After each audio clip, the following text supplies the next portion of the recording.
Welcome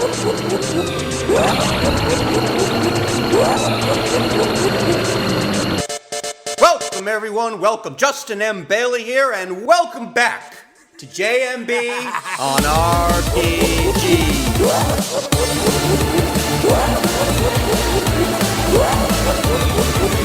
For those of you just joining us, Justin M. Bailey here, and for the past year on YouTube, I have been covering nothing but video games. Nothing but sweet, delicious video games. But most importantly of all, I have spent the past 7 months covering the sweetest gaming genre of them all, the first-person shooter. Hell no! The console RPGs, sucker! Console RPGs are the greatest gaming genre of all time. And if you're not down with that, there's the door, you bitch! So far on the show, we have already covered some Dragon Warrior 1, Final Fantasy 1, Super Mario RPG, Final Fantasy 7, Final Fantasy 7 again, and then some Final Fantasy 8, 9, and 10. And though we only have 3 more games left to cover, though we only have a handful of episodes left, I swear to you on my Buster Sword, my Gunblade, and even on my Blitzball shooting dodgeball cannon that I have in fact saved some of the best for last. Because the last 3 games we're ever going to talk about on JMB and RPGs are an undeniable 16-bit holy trinity of RPGs. They are the cream of the crop, they are the best of the best, and if you can believe it, they all somehow miraculously came out within the same effing year of each other back in 94 and 95. I am talking, of course, about none other than Final Fantasy VI, Chrono Trigger, and Earthbound. That's right, you heard me correctly. Final Fantasy VI, Chrono Trigger, and Earthbound. An RPG game set so powerful that even for me, even after a lifetime worth of playing almost nothing but 32-bit and 128-bit 3D CGI-soaked PlayStation 1 and 2 RPG games, even after never ever even sitting down to play any of them until over a decade after they originally came out, I still could not help but be blown away by them. I could not help but be completely blown away by Final Fantasy VI, Chrono Trigger, and Earthbound, because they all managed to give me something I had been looking for since Final Fantasy VII. Something I swear I was starting to think I would never find again. RPG experiences that completely blew me away. RPG experiences that actually gave me good stories, good characters, and on top of all that, best of all, honest to God, truly haunting and thought-provoking monsters and villains. Final Fantasy VI, CT, and EB gave me the best monsters and villains I had ever come across since good old Flower Girl Killer over there. And above everything else in Final Fantasy VI, CT, and EB, I think it's the monsters and the villains that in the end distinguishes and defines them most. Oh sure, there are a million bazillion accolades and praises we could all easily, and justifiably so, bestow upon this exalted holy trinity of RPGs, upon Final Fantasy VI, CT, and EB, but come on guys, what are we really gonna remember most about these games? The love and the friendship and the operas and the airships and the yo-yos and bats and talking frogs and guys named Pooh? Or is it gonna be the dancing mad killer clown, the planet-devouring parasite, and the universal cosmic destroyer who is so incomprehensibly terrifying that even in 16-bit he will still give us all nightmares for the rest of our lives? Oh, it's the monsters and villains you're gonna remember most? Me too! And that's exactly what we're gonna be exclusively covering from here on in. Kefka, Lavos, and Giygas on the next 2 episodes of JMB and RPGs. From here on in, we are covering some 40 miles of bad road. From here on in, we are covering 40 miles of pure darkness. So say fuzzy pickles, everyone! And if you're not down with that, there's the door, you bitch! Kefka Palazzo. Now, I know a lot of you are gonna initially hate me off the bat for saying this, but there is no way I can possibly talk about Kefka without also talking about Sephiroth too. And that's not just because of the major fanboy rivalry between the two. It's not because I'm such a Final Fantasy VII fanatic, or that I think that Sephiroth is the better villain out of the two. No! It is not for any reason like that at all. The reason I need to talk about them both together is because they're both just so goddamn similar to each other. And in some ways, believe it or not, even to you and me as well. I mean, other than just a few on-the-surface differentiating characteristics, one's a magically powered killer clown, The other is a samurai Grim Reaper Superman. They're both practically the exact same character. And trust me, it's not just because they both have such a final form fetish, or angels either. Lest we forget, both Kefka and Sephiroth were both artificially created products of their respected evil empires. One the Gestalian Empire, the other the Shinra Corporation. Both were experimented upon extensively in attempts to artificially create beings with powers once thought long forgotten on their respected worlds. One into a Magitech knight, capable of performing magical spells. The other into a Cetra, or an ancient. One capable of somehow speaking to the planet, which, as you and I know, they totally botched up. Jenova's not an ancient, idiots! Both went completely insane for what was done to them. Kefka immediately after, as far as we know, and Sephiroth just as soon as he found out the truth about himself at Nibelheim. And as a result, they both became a couple of out-of-their-mind, homicidal megalomaniacs, hell-bent on becoming nothing less than gods. And neither of them really caring if they had to destroy their entire world and everyone in it to do it. Now, I don't know about any of you out there, but that all sounds to be pretty similar to me. And it does not even end there either. No, that is just the tip of the iceberg at how indistinguishable these two characters can be from each other. And this is where they even start becoming indistinguishable from the rest of us. Because really and truly, you have to believe me when I say this. These two are after godhood as much as you or I are ever after fancy clothes, sports cars, prestigious jobs with prestigious titles, ginormous houses, supermodel girlfriends on every arm, and internet fame. It was not so much the godhood for Sephiroth and Kefka as much as what they hoped to get out of it. Revenge? Sure, they both wanted revenge, and not just against the Gestalian Empire or the Shinra Corporation either, but revenge against their entire worlds, no less. How about torture? Oh yes, they both enjoyed torture. Both were venerable sadists at their core. Sephiroth thoroughly enjoyed torturing Cloud, and Kefka thoroughly enjoyed torturing everyone. But even then, well above the torture and the revenge and the godhood, they were after something so much more simple. Incredibly simple. Unimaginably simple. What they were really and truly after, most of all, was an audience. What they were truly after most was for people to listen to them, pay attention to them, and for people to finally understand firsthand what they both had personally been through. Frankly, just like most of us.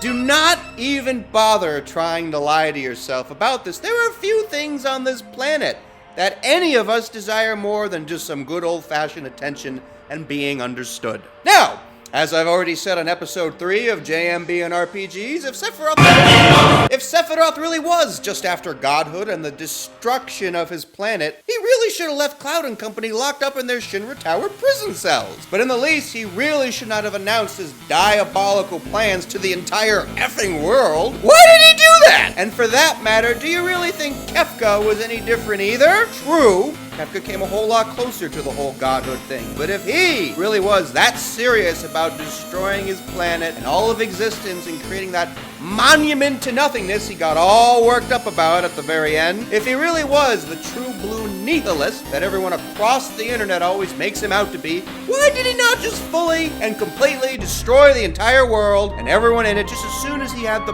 power from those 3 magical statues? Why did he ever bother to let Terror and company live long enough to one day storm his tower and face him one last time? Why did Sephiroth spend all of Final Fantasy VII just toying with Cloud? Why didn't he just kill him? He had plenty of chances. Now, with all of these things in mind, what I need you to realize most, what we all need to realize when dealing with monsters like Sephiroth and Kefka, the most important thing you absolutely have to keep in mind is that most monsters are not usually born monsters, are they? Kefka and Sephiroth were not born monsters. Do you actually think Sephiroth asked to be injected with Jenova cells and experimented upon when he was just a baby in his mother's womb? Of course not! And do you actually think with how out of his mind, batshit crazy Kefka was, that the experiments inflicted upon him were voluntary? Kefka was a man with an axe to grind against the entire world, even more so than even Sephiroth. It should not be enough for just a couple of magical injection plot devices to turn a story character so crazy like that. Or in the least, as crazy as Kefka was. If that's all it took to make Kefka so mad in both senses of the word, then he really is nothing more than a second-rate joker with magical powers, and I don't know about any of you, I refuse to believe that. No, I'll bet you anything that the experiments done upon him were anything but voluntary. And not only that, considering that Kefka was also a 35-year-old man that loved to play dress-up, and when you then consider that in the Japanese version, he also constantly referred to himself as Bokuchan, a pronoun often reserved for small boys, and finally, when you also consider he did nothing but constantly act like a small, bratty, ill-tempered little boy throwing tantrums left and right, I'll bet you anything that that's exactly what he was when he got snatched up and shipped off to the Magitek Labs against his will. Just a boy. Small boy with his fragile little brain still developing. A fragile little boy suddenly tortured and abused on a daily basis by the adults whose jobs, in an ideal world, was supposed to be to love him, take care of him, and protect him, not exploit him and tear him apart on a daily basis for their own personal gain. Now, when you look at what these two characters went through in their respective stories, especially Kefka, I'm sure we can all start to see how that could easily twist and turn you into something that hates everyone and everything, even the whole world perhaps. That's enough to make a lot of us go dancing mad right there, don't you think? More than anything, Sephiroth and Kefka just wanted to be understood. And though I highly doubt either of them were consciously aware of any of this going on inside their heads, because let's face it, most of us rarely are. But when you look at their actions, you can clearly see it, that yes, that was exactly what they were after. Undeniably, they were after attention. Undeniably, they were after understanding. Understanding by getting other people to experience what they had once been through firsthand. Take Sephiroth. Sephiroth's whole life he had been used and abused and lied to by the Shinra. His whole life they had treated him like nothing more than a puppet. And so, what did Sephiroth do to Cloud throughout Final Fantasy VII? That's right! Abused and lied to Cloud, trying his hardest to actually convince Cloud that Cloud was nothing more than a puppet too. Sephiroth's personal puppet. Take Kefka. Kefka was a boy that had his whole life taken away from him. He had his whole world ripped in two right in front of him, and halfway through Final Fantasy VI, what did he do? That's right, he took away as many lives as possible, and he literally ripped the world in two. Holy shit, right? Cosmic coincidence? I think not. And if these two are willing to do all of these terrible and insane things just to be understood, just imagine all the terrible and insane things each and every one of us are capable of doing under the right circumstances for similar reasons. Now, will any of us eventually stab a flower girl in the chest, poison an entire village, or threaten the livelihood of every single other living creature on the planet? I should certainly hope not, but that does not mean we are virtually incapable of causing all sorts of irreparable harm to each other on a daily basis. And if you need any proof of this, just go on to the comments section of any major YouTube video ever made, and you will see exactly what I mean. Never underestimate how bad we can truly be to each other. Never underestimate how dancing mad we all can get, because the one thing that Kefka did in fact get 100% right in Final Fantasy VI is that we all do in fact live in a very, very mad world. In an increasingly mad world every day, and I swear, on a long enough timeline, it will eventually get the better of us all, if we let it. But the one thing I will forever love about Final Fantasy VI is that the story of 6 all but proves that it doesn't have to be that way, does it?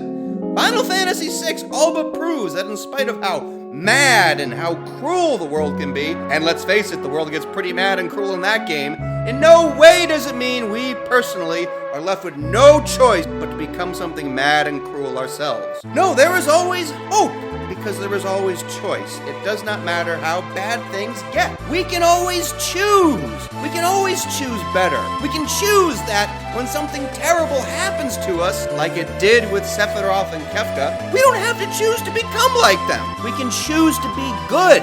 And have you found your joy in this nearly dead world of ours?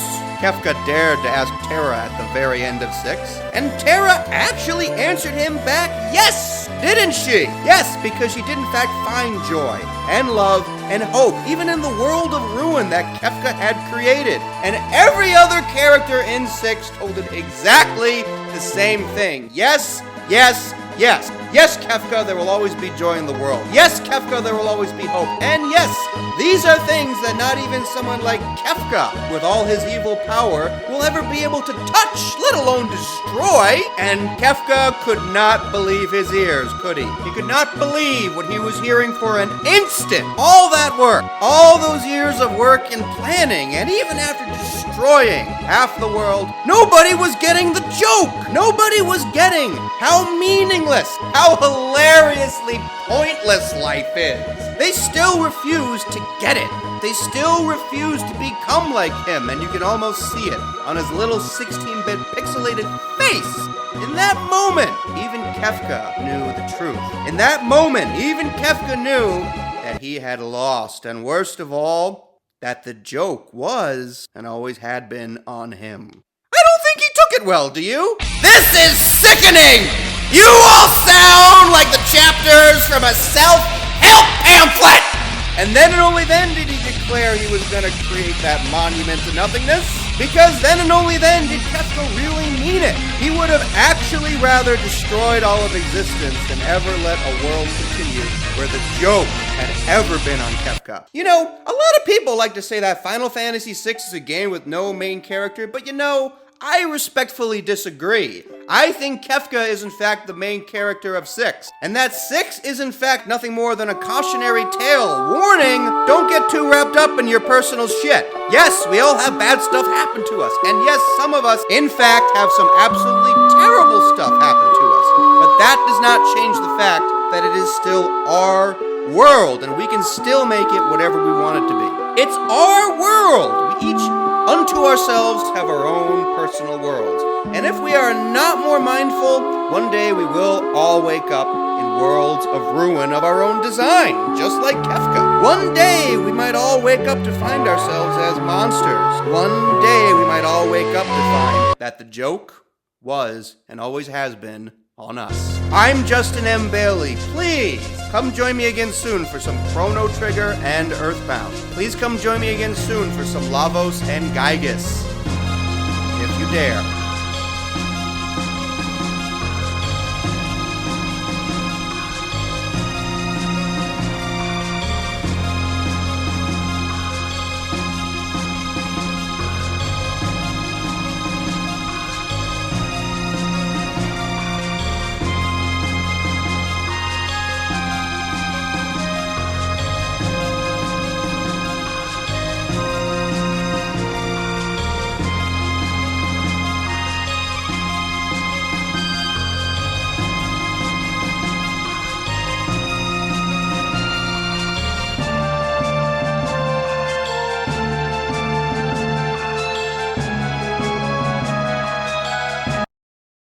I'm going to say it one last time. Hey! Hey! Get off me! Get off me! I'm trying to do your fucking castle!